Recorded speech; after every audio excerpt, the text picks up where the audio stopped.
Fifia lava e toi whaatalo whaatu I le nei fiafi sa moa I lau whaase saunga. Me se fo I ole malolo mai au mga luenga o le nei aso. Whaatalo fo I pa ia o whainga luenga pa ia le atua. Ulo o whaapea o na tau soina le I puwai le ola I tonu I tue fia o le nei lalolangi. Whaatalo fo I se tātou I kālesia. Le TRCC. Malo so I fo manuia. Malo fo I le tapua I nei aso. Sunga I to ina. Mis fo I ole. Sunga ti a kono a misel malo le kālesia. Ia whaatalo whaatu fo I le whainga malanga ua tau nui whanua I le nei fiafi. Sunga whia ngai ngai a sabea ia puat whaatonu fo I leo tātou pokalami. Ia mas fo sunga to ina ma whaitua ma le no whaalo. Ma lole malanga manuia. Ia mnatu laba ua anga leile atua ma pui pui a te utou. Ia leo tātou mawai le whailo inga I no tau lato I le ea, lato I le ala, ma lato I le tai. Malo le whaatua toa. Sa unia ma te pena I le atua le nei aso. Ia tātou te mafutai, ma whaawau lana ngā luenga. Ia. Whaatalo whaatu lau sunga. Malo se fuera sunga. Malo le, sai, malo sewina malulu. No lava. Ia tua pe ona tele malo si le ilo. O malo si anga le solulu. Ia malo le on sa. Malo ho ile whaatua toa I lau sunga nei vai aso. Malo le tau atai. Ia. Lo le a matata pokalami. Ngai. Kukongi. Koisi kukongi. Pasta. Ai ele pesili le tu mai. E ole ta pokalami o matu. Ia. Lela ele pesili le o ilunga ole tato YouTube ho ile. Fa pel pesili. Olo pesili ngia tato pokalami ilunga ole YouTube. E o stasi la pesili. E fa pe fea ona iloa ua Faaolaina. A o lea fai maile tuspa ia. Na o lea tu mau Faaolaina. O minga le tera no ma te yo e sfuru. Sfuru lua. Ma le. Ma te le. Sufa e anga ele sia. Ma rekos futolu. Na ia lava le faitau le. Na o e tu mau e Faaolaina. Well, feona o lo o Faaolaina. Feona o lo o Faaolaina. Ke le mafai. Ke le mafai. Ile Roma Roma ngai valu fai pos fuma le onu asion. La tala a Paulo whaapea o lo o moli mau mai lea lava nganga yo tātua nganga o whanau I tātua le atua. O kākala la tusia ia Paulo. Ele o tusi Paulo I ngi Musalemi pengo hindu pungi kon tangata whapau o la tusi ile e kālesia o Kirisiano. A whaangula ia Paulo included himself. Whamai, o lo o moli mau mai lea lava nganga I o tātua nganga. The Spirit himself testifies with our spirit that we are children of God. O le upunga moli mau. Mwhai ona whaawinga ina whaapea I le ngana ngā kusipa ia pe awai fu ile. Ele ngata, it's a statement and it's in present tense. Means, mwhai ngā whaapea paraphrase, the truth is, the Spirit himself testified. Ile ngana lang kusipa ia sione. So se whai upu lava, a whaapea se whai upu e ingi vea pe man mea penga. Ole upu mua lava whai upu. Ole whama mawhanga ala ia le ngā whai upu pole mea tā ua whainga e maalia lea te al whai upu lea. Ole upu mua ile whai upu lea ile ngā kuspa ia ole upu auto. Ole upu ngā himself. Le winga la tala e mafai anga fai maka kuspa ia o lo moli mau mai le nganga yo tatu nganga a vera fa sa moanga ko inga sa mo o lo moli mau mai le lava nganga o ka fa sa moanga nga o fa pa langi la ye the spirit himself ava ele ye il tele o translation fa pa lang le upunga himself e le capital letter H what because Larry Fur il tua. So the spirit himself does ilengang ko sa spell upmo nga la yai. So when we say himself talanoa ile mea la fai le tua mo le le tua ele fa pe aka ko ye pe ka ko ye nga le pe nga le tua ka fai fa matala le winga le context ma le nganga le ngana le ferme le kusa ole loto le ole fina ngalo le tua ole fai le mele la mele fai o lo moli mau o lo moli mau mai lona nganga le io tatu nganga o tatu fa na le tua man ko fo I wa o ina tatu so cristiano lava e fio le nganga pa I tonu ya tatu e o tatu man malu le tua le nganga pa ia o lo fio o ia it's tonu ya tatu o le upulanga moli mau le I e mfai ona Faaolaina ina faapea I ngisi vaenga kuspa ia to provide confirming evidence by means of a testimony. Yeah, and faifanga isi vaenga kuspa ia Faaolaina the same word to support by testimony, to provide supporting evidence, to testify in support, to testify with, join in witness. O inga o kelinga famkalang alunga tala lunga foringa mai so se kirsiango lava a fa pe o kirsiano wa fiulang pa etunia to oi no one's going to teach you that you're a Christian no one's going to let's say ka faise me ia iloa oele o Faaolaina e fai ka o kuspa ia iloa mai ngau e Faaolaina peila mele o fai ta wato mai o lo moli mau mai le lava nganga yo tatu nganga o tatu fa na ole tua e so kai fa penga longo ingala ele se me ka skrisiano nga kele iloa o fa na fo wina penga kele iloa o Faaolaina o la iloa tatu so skrisiano la vala wa fio le pa io le tua o le pa ia la le na lo moli mau mai o tatu o fa na ole tua se me va pe o se le lopo Faaolaina pea ele se mea ava pe o Faaolaina you will know it e te loa lava o e Faaolaina onga kere lopo fesa o le mea lea fa fenga e loa o Faaolaina onga o le talanga le ngar fai upule a Sione le fai mai o le matai o nga le mai au le fai maltus pa ia na o le tu mau e Faaolaina so screaming out orders o kala nga mea but that's so much misinterpreting le malama ka ile fai pule o le si mea e fai la fa manatu so se tangata la vanga ke fai liukus pa ia va ai ile ata lautele o tus pa ia va ai ile agreement the oneness in its teaching ele mafainga nga sau ia Paulo I kua ia Efeso fai mai o ngal fatua Faaolaina ai a sau ia ko kua fai mai fatua manga luenga that's contradict well there's something that you don't understand whoever say e manga o mianga luenga Faaolaina ai what you going to say about what Paul says here la kala fai le mai Paulo o ngal fatua Faaolaina ai that's contradict ele consistent nga maka sili ele mea nga ele o mala mai o ele fai mai o le fatu tua manga luenga e Faaolaina ele fes kala fa pe nga o fai mai you show me where ele se me va pe nga o la fai mai o le fatu tua ele nga luenga e mate ele fai mai o le fatu tua ale nga luenga ele Faaolaina no o fatu o kanga kai ku se foi James o Cristiano e ke feme Cristiano ai mi pa Cristiano ai le ola tusa male ola Cristiano le la it's more like a rebuke le mele fai feme ia kala James o fa ani mai lo fa ko ai le nginga luenga that's a make fa ko Paie.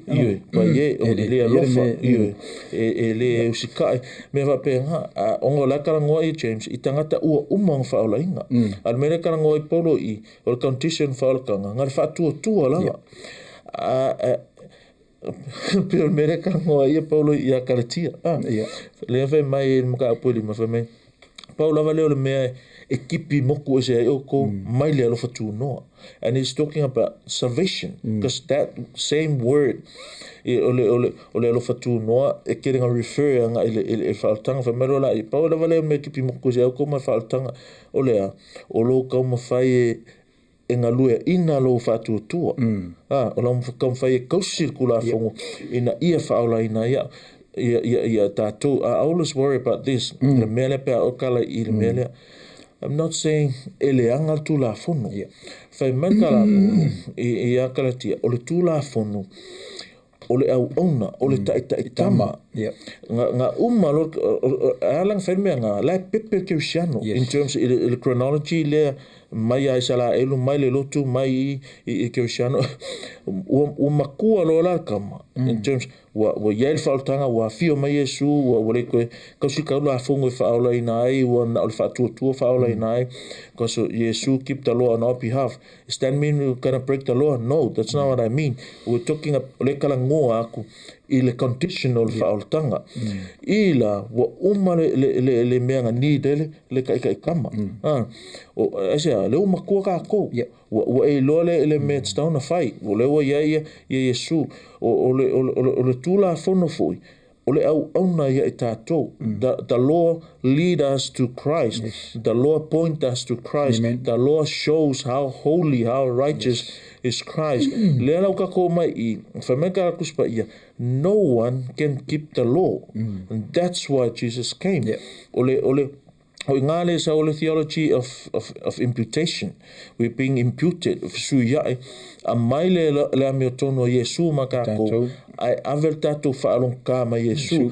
that's why Jesus died ale okikako o ila te tau ona koe mai o io lema ma va ai o le kon fe tali le fisile nga silia Sione pe me fe ke Siano nga iloa o io Faaolaina o ngor kalave mai na o tu mawe e Faaolaina aseli nga sele menga no fasanga ele afiole o va alele oi le ala wo mangingo ela wo mangingo va mele o longo winga la ele mafai o nga iloa o longo winga la e mafai yes e mafai ona iloa e ke Siano o ia o Faaolaina yes e mafai wala fe mai fa ngule kala a Paulo nga fai fe mai o moli mai le alavanga o tato o fana o le tua ile Roma foi lavanga e valu fai upos fulfa el tala fa pe Paulo a wa ila to uma o taitaina le nganga o le tua o atali ila to le tua ola in terms of Faaolakanga o lo kala ngoi tangata fa mai o atali o le tua ngoinga elise ka o se kari o le akua ile fenga fo ai le Faaolaina ila o le mai o la to taitaina o le nganga o la fa ilonga iloa ai ia le tangata ua Faaolaina la le ingoa fai le vaenga iloa le tangata ua fai matali o le atua o le taitaina e le anganga no inga e faasino mai le anganga le me fai ke le kalangoa kula ko inga me funga le o lo alu au so fai aku ko ia nga makarangoa ma le anganga po fai mai that's not what it means ele me nga le fem ele o me funga le nga masenga faronga ka fai mai ia e kaunga e longi faalinga ia well, to be honest, we don't need any more Faaolaina. We have the complete Faaolaina. We have the Bible. Maya kenese taul tusho Faaolaina. That's God's revelation. More ukala ia asoni wo oiloa. There are people eleka kongole ile mele. They're still seeking revelation. They're still waiting for more revelation.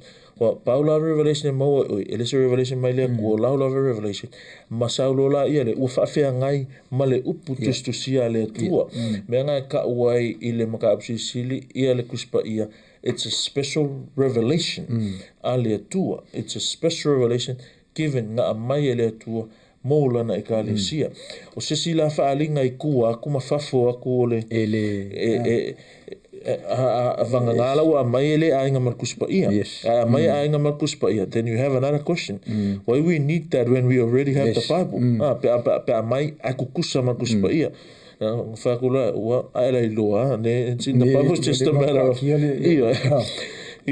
ko ngā mea nga a whai mai la o e taina le nganga le tua o tali I la tō le tua.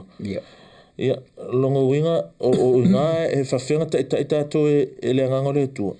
Le whionga pa ia le tua. Le anga kusi pa ia o kusi ngā kusi e le nganga o le tua. That's how le nganga o le tua kai il whanau o le tua. Mara whai pasfulu lima. A wā ua o tō le maua le nganga o le polonga e toi whewhewhe ai. A ua o tō maua le nganga o ta mawhai tu te wala au atu ai.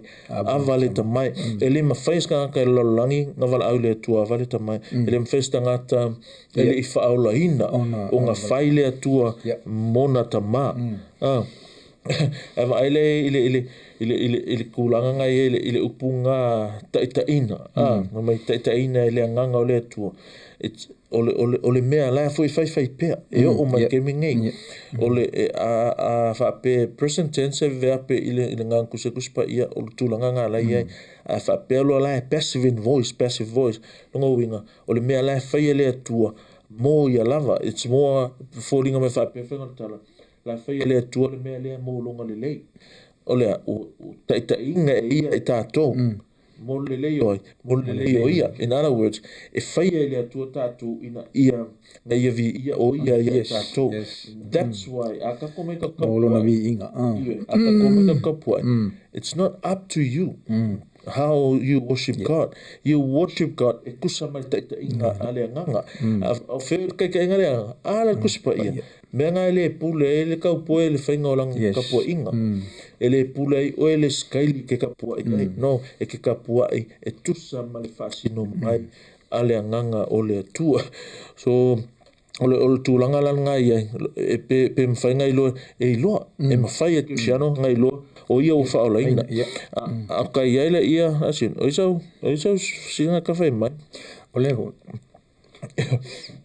Ole. Ele ai ase mea ka o se kiusiano. Ele I Faaolaina. Yes, ole upu mo abuse ma o ngā solo whapenga. But ya uia ole mea ka o kiusiano o le ua Faaolaina. O kere ua ka uma ma kirisiango I. But the true Christian is someone that ua Faaolaina, ua whanau for wina. Ie. Le mun mai ele yo anena mo pa ipusu su pela le ole yo nga o esa no ia esa o ele tala le e kaunga iloa kanka o Faaolaina fa me kala ayo these things I have written to you who believe in the name of the Son of God so that you may know that you have eternal life. Mai pe fa sa mo o se fa pe mai o tu se nei me ate o to o e o tal tonu o swafa o le alo le tua o le alfa mo ina ia o to iloa o ia te o to le o life of va ia o manga onga nga o yo angera ia nge me ange wale iloa la ulia kusia o lau ka kong fa mai I write these things to you who believe in the name of Jesus, Son of God, in the name of Jesus, the name of the Son of God, so that you may know that you have eternal life. Longa winga, a whapela mai si, whawhenga iloa ue whaolainga. Okay, iloa nga leo karkong swa wha Yesu. O lan mea karkong swa wha Yesu e whai. Ne mai ia iongi. O e o karkong swa wha Yesu.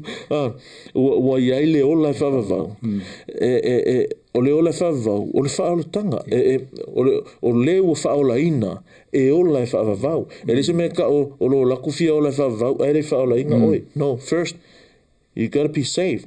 E Faaolaina oe. O nga e ola le whawavau. Lea la whai mai. Lea la e kusi o ange I keusiano ia. O e o talitonu le suafo le alo le tua whai mai. Ina ia o tau iloa. O ia te o tau. Le ola e whaavavau. E le whapese me o ngale le iloa. le iloa e kaunga iloa ke siano Fafele fua mai el tangata olana. Ole Ole a mio mole yeah, that's another thing. Yeah, that's another thing. Well, that's a different ole mere fisile le o ka ika fa fenga uloa fa fenga e loa a kalngolo lai fua ia olva ai mai nga I fafu e kaunga ona iloa o oe o keusiano I le whaingo lo langa e le se mea ka keusiano ai le mafuta le se mea ka keusiano ai le tatalo le whaikau kuspa ia le alofa le usika I le ava I le tuama mana fionga le alofa le lotua le tua o fua umanga kaunga iloa kaunga iloa e ke alofa le tua ke alofa le ngaloku ke onsai ke whapalipale ke loko maolami so o mea langa e ali ai I fua nga au tātola vai al tangata a rewhi mesko ingo polu mai moli mau mai lea lava nganga I o tātua nganga o tātou o whanau a le tua o lisi verse maa losi to inai I le mea le o le Filipi ngā mua whai upu e onu ngā whai mai e kala a Paulo whapea ua o mauti noa le nei lava mea whamelo la ia o ia na amata ina le ngā luenga le lei tonu ia te I tātou o karangoa I le atua whamai ka Paulo for I am confident of this very thing that he who began a good work in you will perfect it until the day of Christ Jesus. O le ngā amataina o ia fo I ngā e whaaua wina. A makala polu, ua o mauti noa. For I am confident. Ole upunga I ngā whamai, for I am confident. It could also mean to rely on, to trust in, to depend on, to have complete confidence, trust, to be convinced. So o le tuala e le peo o tangata I kei me a makai me a le uma. Pe foi kei me e whaoso o ngā kongo mai ai whako a uma pe o le tuala le whapenga he start and he finish it. Ngā ke amataina na te whaai uina foi. O le ala whai makara polo I o mauti nore nei lava mea.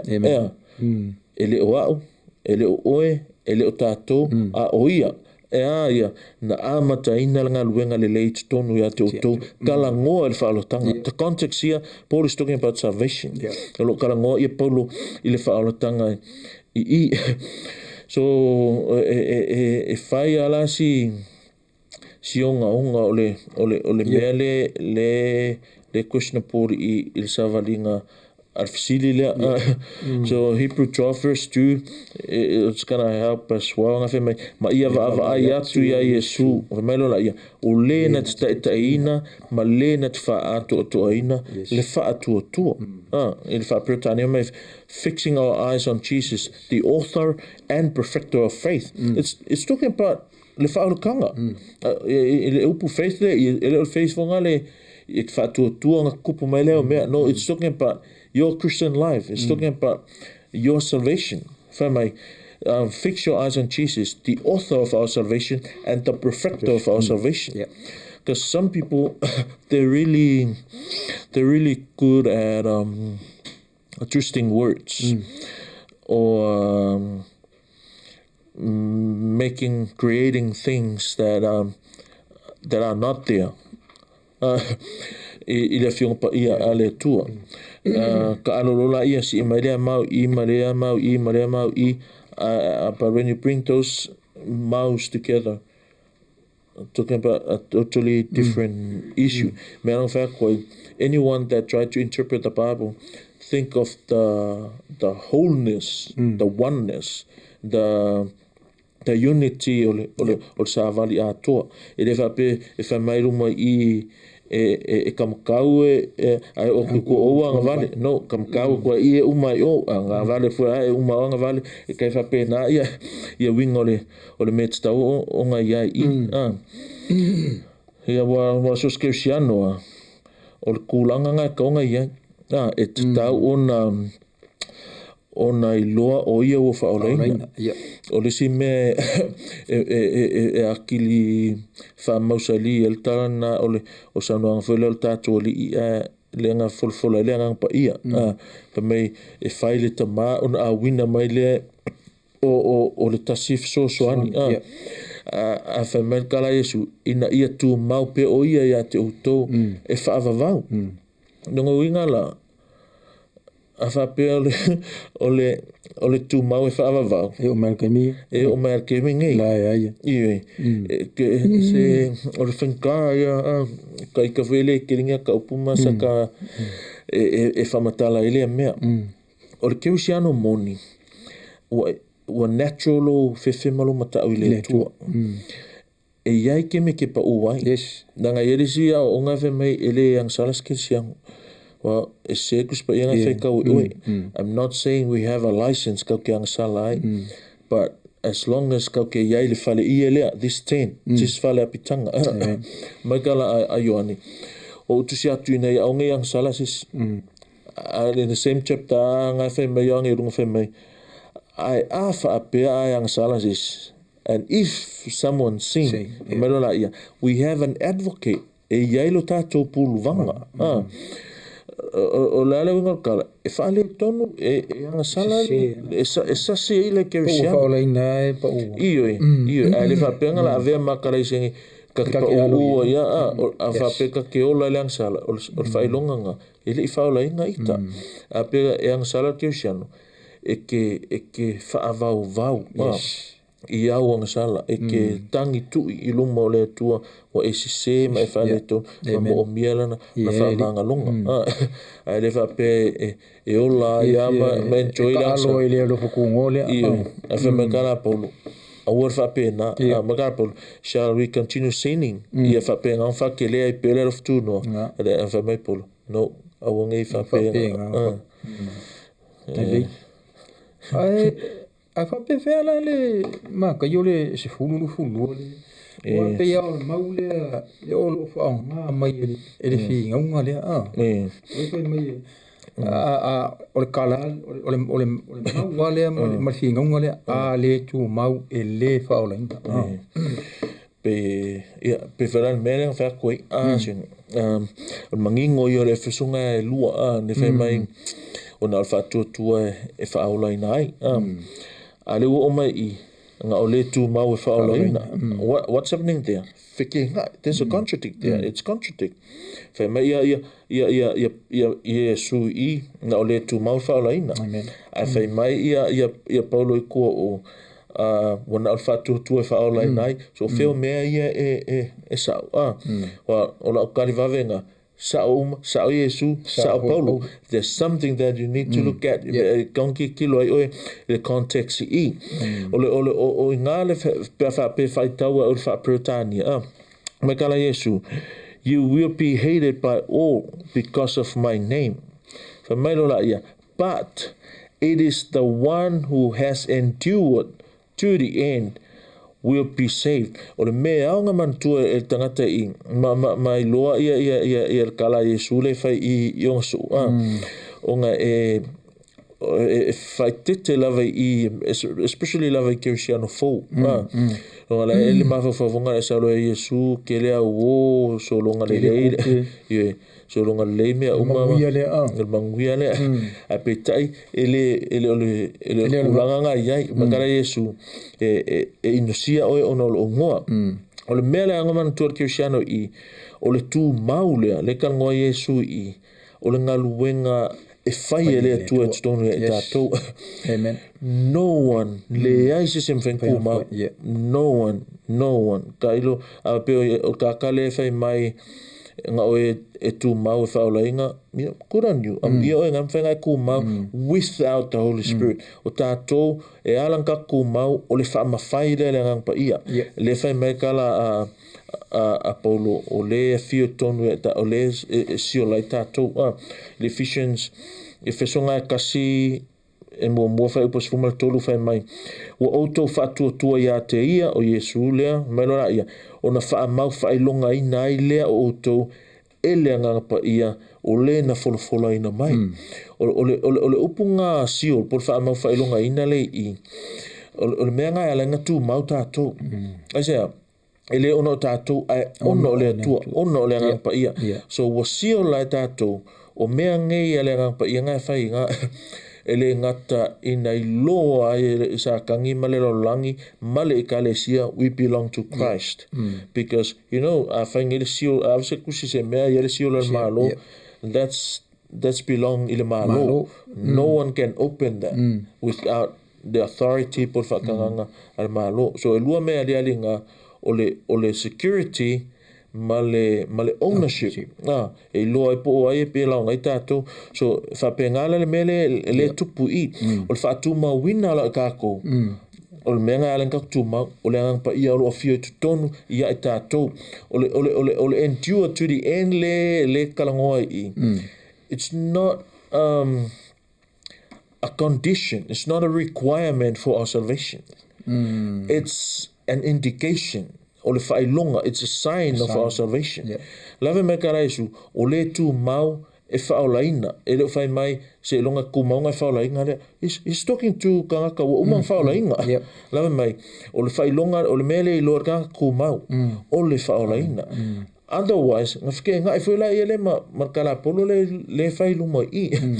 So, e o whaila I le lua Korinito, fai upu es fulu lua fai mua a fai karangoa I le mea lava lea fai mai o fai upu lua o le ua wha mau fai longa ina mai tātou ma ua fua ina mai le wha maoni o le anganga I tātou luto the pledge of the spirit o le ale le unga ngā mea o ai le wharango lango I ele tu maule o ai le wharango lango ele o le nganga pa ia o le tua e alan ka kuma e o foi mo ole me kala polo wa mai le deposit o le deposit o le nganga pa ia e le deposit se me wa fully paid no o fai longa you can come back and pay in full so ele va pelanga afar koinga ka falkanga pa utunga pa in terms of chronology time fa mai kala o Faaolaina ka ko e toe sau po ia le tua e wha ako koa me uma ma ave tātou that's why we have the Holy Spirit as a deposit it's a sign o le whaatuma wina o tātou o le whailonga la iai le vaenga le tua I kako wa o kako le tua e le eise se mwhenga mele anga o le tua so o le wha ato toa ina la nga ma le whaatuma winga nga o I tātou. So please do not misinterpret this teaching.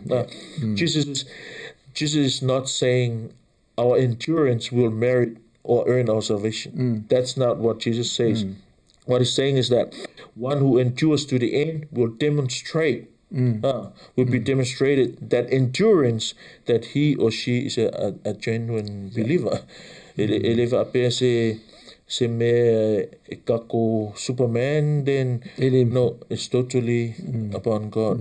O le tuan amataina lo tātou whaolatanga, o le tuana te ngaluia ina, ngā ia fuina te whaato toa ina ma whaai uina. Does that mean we're gonna ka whao and do anything? No. We gotta live like our Father. We imitate our Father. Peo kala kuspa ia. Tātou te ola whapaia ina. Ola matata ola ana ola alu lofa ola fe whamanga loai ola loto mawalalo asea danga ua Faaolaina I tātou wa sui ka ngaka le konga I kako le ua nofo I le mai kara kuspa ia wa aveseina le whatuma le loto mai le whatua ana wa aveseina le loko maloa mai le loko malu mai fela ia le lukanga e valusful mai but the seed in a good soil these are the ones who have heard the word in an honest and good heart and hold it fast and bear fruit with perseverance. Notice the word bear fruits there. Le ngā karangoa mai ngai ili whailonga iloa ele e fua mai e fua wawhia fua male upulea tu mau lea perseverance lea ua mai ko kongu le upu lea fua male ono sai fua male tuma langa le upunga le pisainga I ole endure kere fasa mo ole ono sai ole tu mau le upule le fe mai kusala ole endure ele fa pela ole me hulile makua yuka vai ya le kinga ka kau ke ba ho le ai fai le on sai ole ku mau tu mau ana we face kako fea ngai mawhainga tā iaso umaso ala mere ku ala ka kuma ole upunga persevere ngai nga kere nga fai mai fui tu mau pule into escape e sa mere nga kuspaia ole upu ole upo meno ole upo meno la means I stay or I dwell kusole meno ole stay upo means under afa maila ole persevere longo inga you live under the leadership or you live under persecutions lake ku mawa lake ngofo lake ongo sa lake fa pale lake ki nga I kere sola lake ku mau asia because we have the Holy Spirit in us. O ianga ke wha mawhai ai tātou ina ia mawhai ono tātou tū mau. Ama aile il tala il whai upulanga whai kaunga ngeia how does a soil prove it is a good soil in farming? O mele wha ki ngoa ai le whai whakoanga le ea it bears fruit. A fruit e pea maile seed lea kongi ai nga fua maila ia lea. How does an individual prove they are good soil in the spiritual sense? A whela leo langa whaleanganga. A whenga iloa o leo langa lea po le loto lea lenga pa uat whaku lea o le lei le tūlanga le whaleanganga. Same thing. E fua mai leo langa. O le meanga iloa le kerisiano. But how do they bear fruit? Whawhea fua mai ia ile nganga le ave makakus pa ia iwa mai and bear fruit with perseverance fua mai male ono sa ilea fua mai male tu mau lea and how do we persevere? Well, one way is by continually with the word of God, taking the word of God. O ngā tātou te olai o ngā tātou te tu mau ai perong whai mai o le whanau o le atua e ina ele nganga o le atua fa fifenga ka inga ka ko le nganga le atua ele ngaka la fio o e tonu e tatu and we have his Holy Spirit. That's the best thing about this school ile lotu we live with the teacher and the textbook was written by that teacher or ka ko kuspaia kusel faya onga or ka ko textbook leang kusel faya onga a faya ale fio kongo e karu so e tupu mai me ia e ao ai ona mafau le ia tātou ile ku ainga o ki ka unga o ia kau whaavalea na kau whaase ma le tau whaamatau unnecessary ile melea a whapelo iska ka e mafau e mo mianga luenga e Faaolaina ai pe mafau whaapea se ilonga kuma Faaolaina. Well, go ahead. Good luck. Do that. Kau whai kumau ia Faaolaina. And let me tell you, let me assure you, you're not gonna e kere Faaolaina i lau kumau ngā wai, because no one can bear the kumau, the endurance, e whina ngalo ai le atua. Ia kumau pe whapeli whaoi. Ia aku mau la me kala Yesu e fa fia pa ur ke sia le la me kom. So that's we can't do that. We can't bear that. Having said that, Romans 15 verse 4 I think o mea uma fo ina tu sia na mua na tu sia ia e awa o mai ia te tatu ina ia tatu mau le fa mo e tupu mai le on sai ma le fa ma fana mai o tusi o le melanga it's le upo le tua o inga ka ko ke o wai. The ultimate way we persevere is because God gives us the supernatural power to persevere. Il fai upu nga e lima e mata upu nga Roma. So o lona nga pa ia e fa pena ona tu le ia I tātou inga ia tātou tu mau o ngā ia mai ele mana a mai ele malosi inga whapena ona tu mau I tātou. I want to read this verse 5 ia fōa ia tu fo ia te utou ele atua o ia e tupu mai ia le ono sai. This is the word, persevere. O ia tupu mai le ono sai ma le wha ma whana ina ia ngā testasi o tō loto e tusa ma le whina ngalo o Yesu Keriso. Mai maupea wha pe e mwhainga whai ia apunga ngai ele mwhainga whai pea wha atu we're totally dependent I le atua ele se mea kako e mwhainga whai mai ngā oe tu mau e Faaolaina Amen. But you need to understand what that thing says. Ngā oe tu mau Faaolaina ioi ngā oe tu mau Faaolaina tu maunga o tu mau e whai ele atua ia I tātou o tu maunga o le fua po le whailonga o Faaolaina kako. That's right. Malo sau no lau su manatu le ua ma apele maenga ma yo ho ile ya masalo o tali le sidi le ho ipe ona sa ya ngo tātou YouTube. I don't think so. Ma lo la pasta mo fonga feta lai nei fiafi. O le sidi lua. Sa no pe o le tala sidi ele. Pule ala sunga. Ala sidi le. E ona ta fa malo lo ile ta po la nei po. Sidi lua. O le ale wingo le whaupunga le.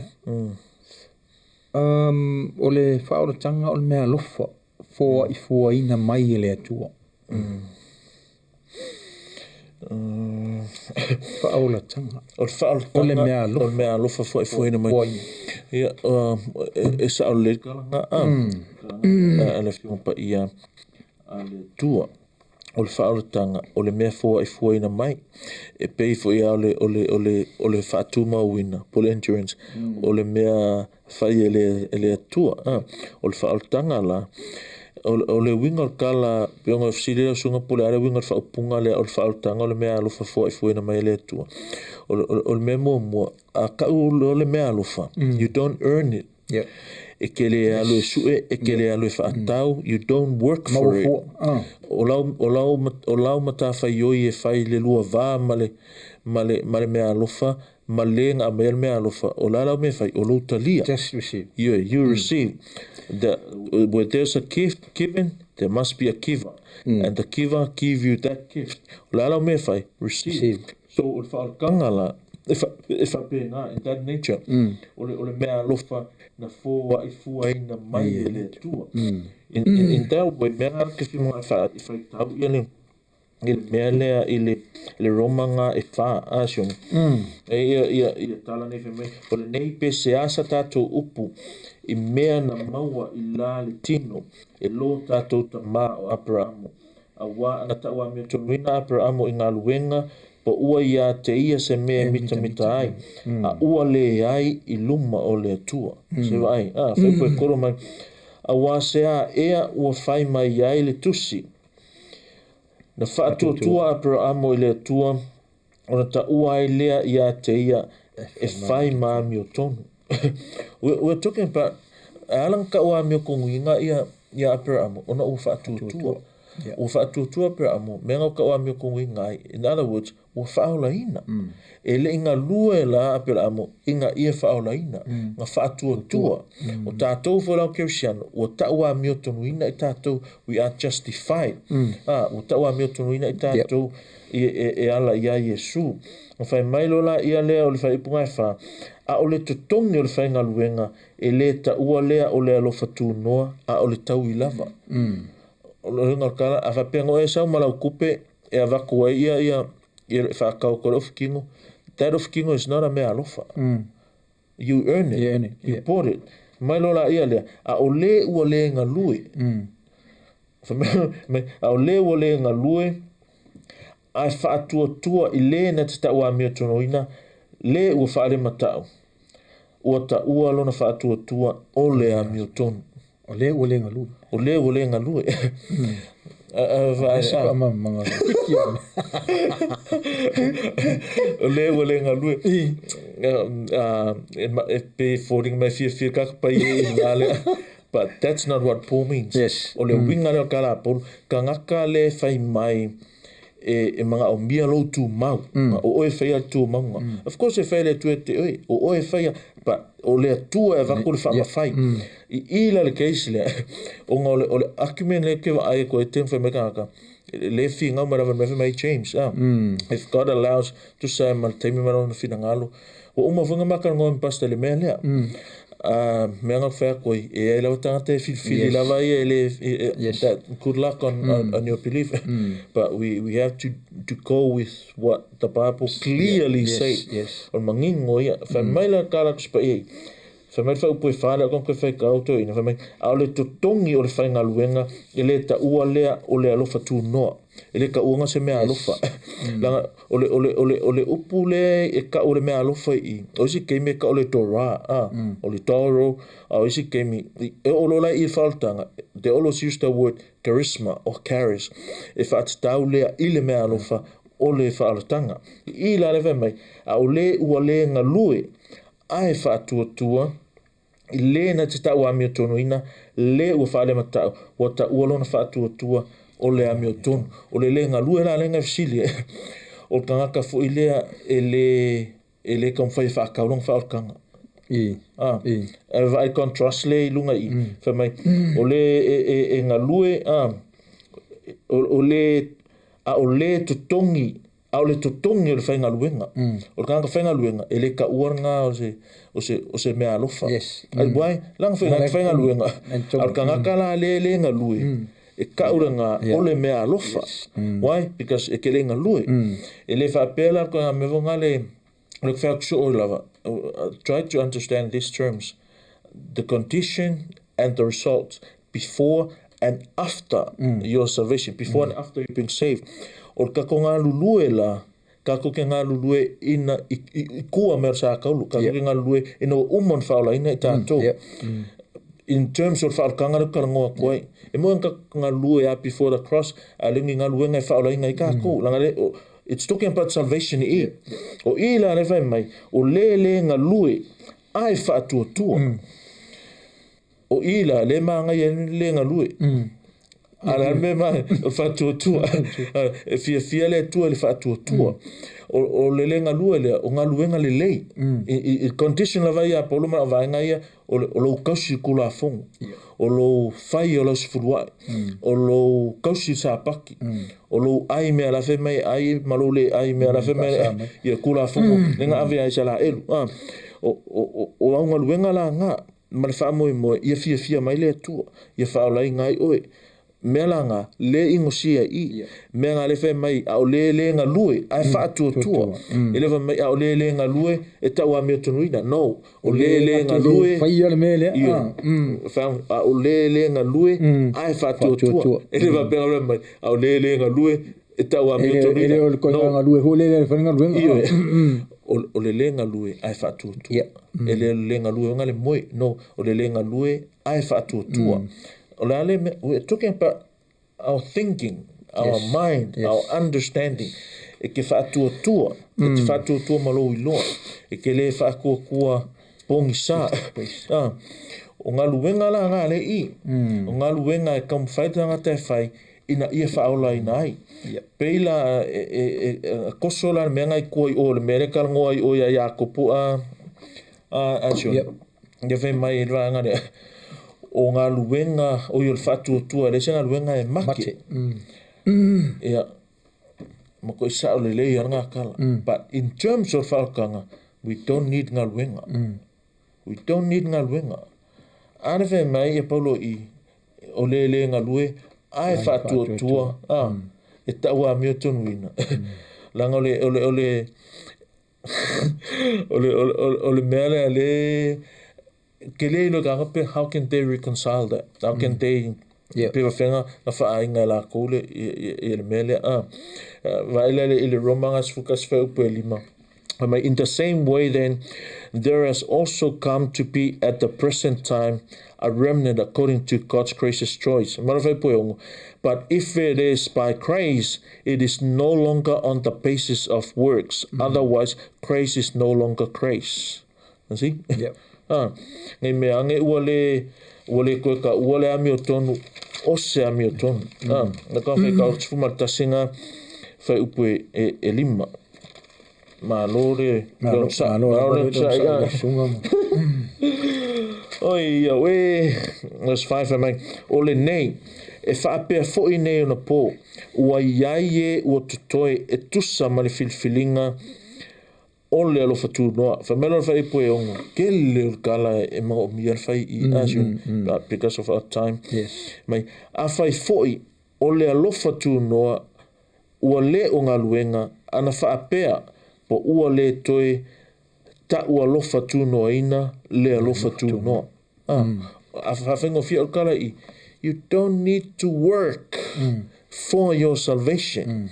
What you need for your salvation is faith. You need to believe in the name of the Son of God. Whamelo rai oangi, you have eternal life. O kou ngā, ia kou loa mea lea o lea, o ia te utou le o lai whaavavau.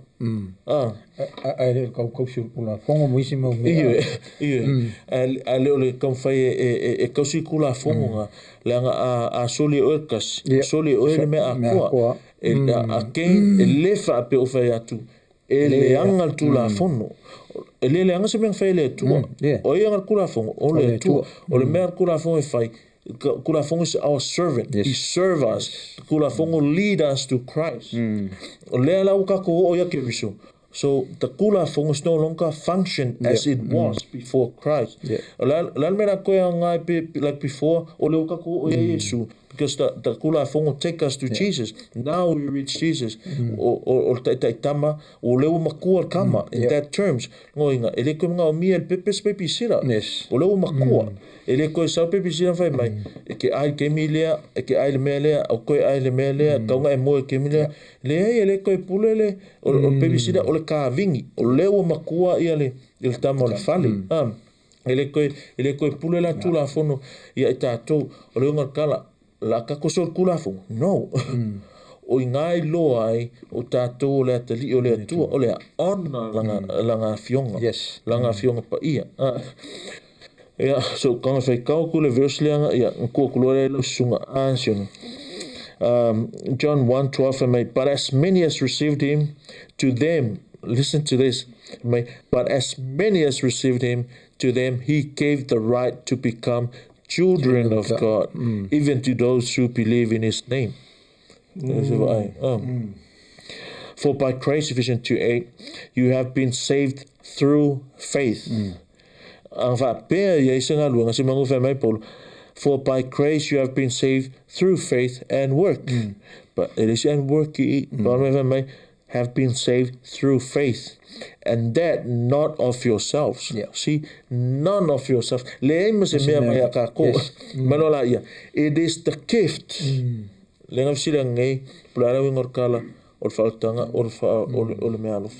It is the gift of God, not as a result of works. See? So